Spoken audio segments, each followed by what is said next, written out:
உங்களுக்கு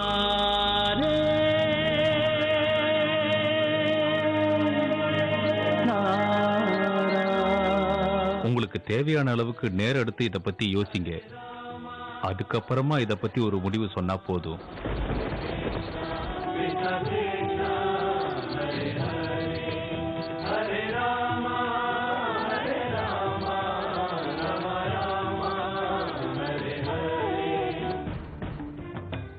சாஸ்திரி, நீ இப்போ நான் வரேன்.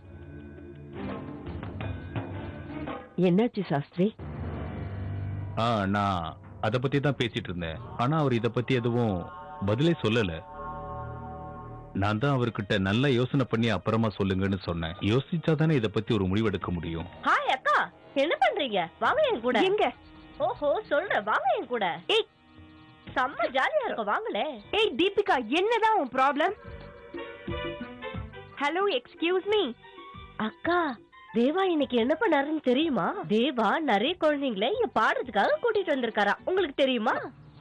என்ன தீபிகா நீ அத சொல்றதுக்காக தான் என்ன இங்க கூட்டிட்டு வந்தியா?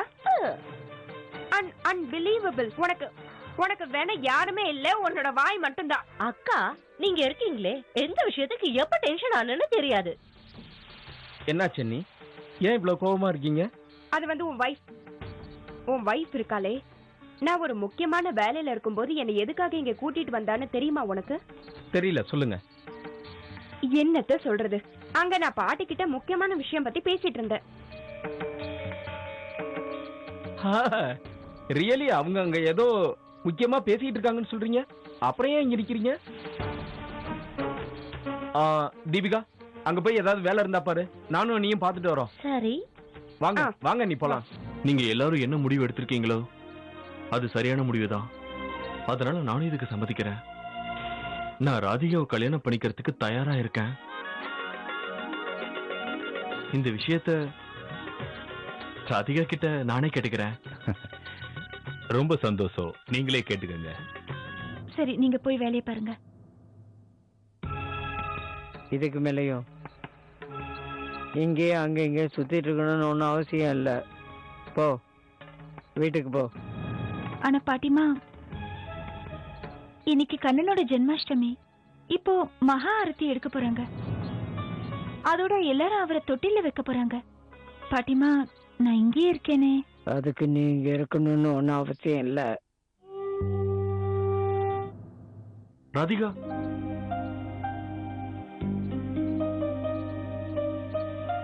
ராதிகா, நான் உங்ககிட்ட ஒரு முக்கியமான விஷயத்த பேசணும். எனக்கு உங்ககிட்ட பேசுறதுக்கு எதுவும் இல்ல. இல்ல ராதிகா, இந்த தடவை நான் பேசுறதுக்கு நிறைய விஷயங்கள் பாக்கி இருக்கு. நாம ரெண்டு பேரும் எதுவும் பேசிக்காம இருக்கிறது தான் நல்லது.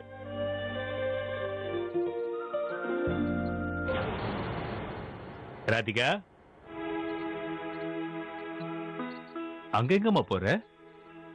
அப்பா, நான் வீட்டுக்கு போறேன். வீட்டுக்கா? ஏன்? அம்மா ஏதாவது சொன்னாங்களா? எப்படியோ எனக்கு இங்க எந்த வேலையும் இல்லைல்ல. என்ன பேசுற நீ? இன்னும் இங்க எத்தனை வேலை பாக்கி இருக்கு? கிருஷ்ணனுக்கு அலங்காரம் பண்ணணும், மகா ஆரத்தி எடுக்கணும். நீ இப்படி சொன்னா எப்படி? இல்ல இல்ல, எங்கேயும் போக கூடாது. நீ வா, என் கூட வா. வா. என்னாச்சுங்க? தேவா மாப்பிள்ள கல்யாணத்துக்கு சம்மதிச்சிட்டாரு. அவர் என்கிட்ட சொன்னாரு, ராதிகா கிட்ட அவரே பேசிக்கிறாராம். என்ன விஷயம் தேவகி? நீ சந்தோஷமா இருக்க, கொஞ்சம் கூட ஆச்சரியப்படவே இல்லை. நீ இருக்கிறத பார்த்தா ஏற்கனவே முடிவு பண்ணிட்ட போல இருக்க, தேவா மாப்பிள்ள சம்மதிப்பாருன்னு. இல்லைங்க, அப்படியெல்லாம் எதுவும் இல்ல. எனக்கு கண்ணன் மேல முழு நம்பிக்கை இருக்குங்க. நீங்க பாத்துக்கிட்டே இருங்களேன், என் மனசுல தோணுது, தேவா மாப்பிள்ளைக்கு ராதிகாவுக்கும் கண்டிப்பா கல்யாணம் நடக்கும். கடவுளே, எல்லாம் உன்னோட கருணை. ராதிகா எங்க காணோம்? நான் போய் அவ எங்க இருக்கான்னு பார்த்து வந்துடுறேன்.